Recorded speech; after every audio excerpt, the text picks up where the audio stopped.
Атамекен партиясы УАда гана эмес, акыркы 20 жылда калыптанган программасын сунуш кылып келатат. Ал программанын өзүңөр жакшы билесиңер, эң башаты бул саясий системаны өзгөртүү болчу. Эмнеден УАда аттанган. Бул биринчи. Экинчи, коррупцияга каршы күрөштү улантуу. Өзүңөр билесиңер, Атамекен партиясы акыркы 5 жылда эмне иштер менен алек болду, жана кандай чаңгудуңдар болду парламентте.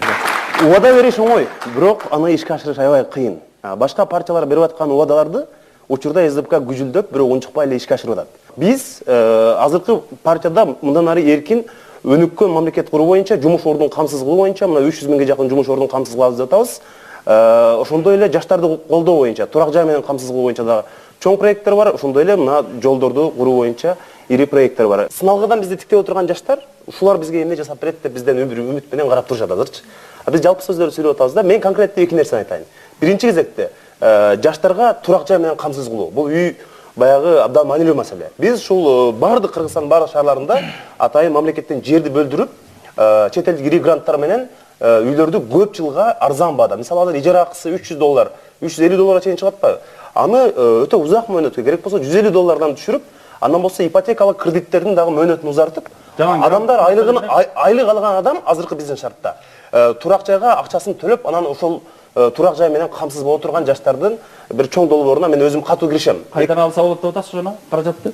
Биз ири гранттар салуу, мамлекет өзү кепилдик болсо, мисалы, мэриялар болсо ушул суу, свет, башка жактардан газ мүмкүнчүлүк түзүп берсе, бул кредиттин баасын кескин арзандатып, жаштарды турак жай менен камсыз кылса болот. Экинчиси, мына студенттерди кыска эле айтайынчы, мен студенттерге биз 2000 сомдон стипендия берип, ай сайын.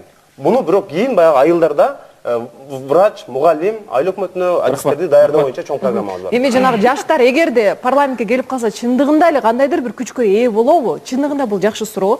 Мен ишенет элем, эгерде мен келип калсам, Кудай буйруп, мен чындыгында кандайдыр бир күчкө ээ болом деп. Биз бул жерде жаштардын маселесин эмес, артыбызда партиялар бар. Ошол эле убакта баргандан кийин көз карандысыз болобуз деген бул жомок. Биз практикада көрдүк. Мына Жомарт мырза отурат. Кайсы жаштар көз карандысыз ой пикирин айта алды жогорку кеңеште. Бүгүн парламенттин лидеринин көз карашынан чектеген депутат ал айдалат. Мына сиздер эки депутатты айдадыңыздар. Абдурахманов менен Равшан Жээнбеков. Ошол эле убакта Жанар мырза СДПК боюнча айтып атасыз. Биз жаштарды үй менен камсыз кылабыз деп. А буга чейин СДПК ким тоскоолдук кылды?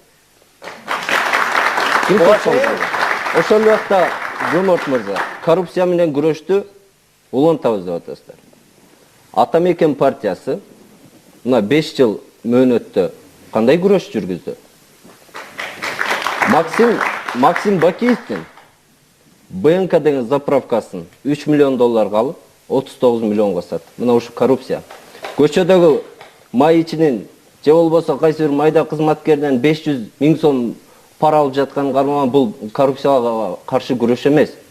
Ошол эле убакта биз баягы үстүртөн айтпай ачык айтышыбыз керек. Кече мамлекетке чыккынчылык келишимдерге кол койгон, элдин кызыкчылыгына каршы чыккан партиялардан бүгүн сурашыбыз керек. Кече мына бүгүн да убада берип жатабыз. Элитаны түзөбүз деп турган биздин замандаштардын өңүндө көрдүңүздөр, сөзүндө уктуңуздар. Сиздер ойорлуу программасын көрдүңүздөр, жакшы жолго ала.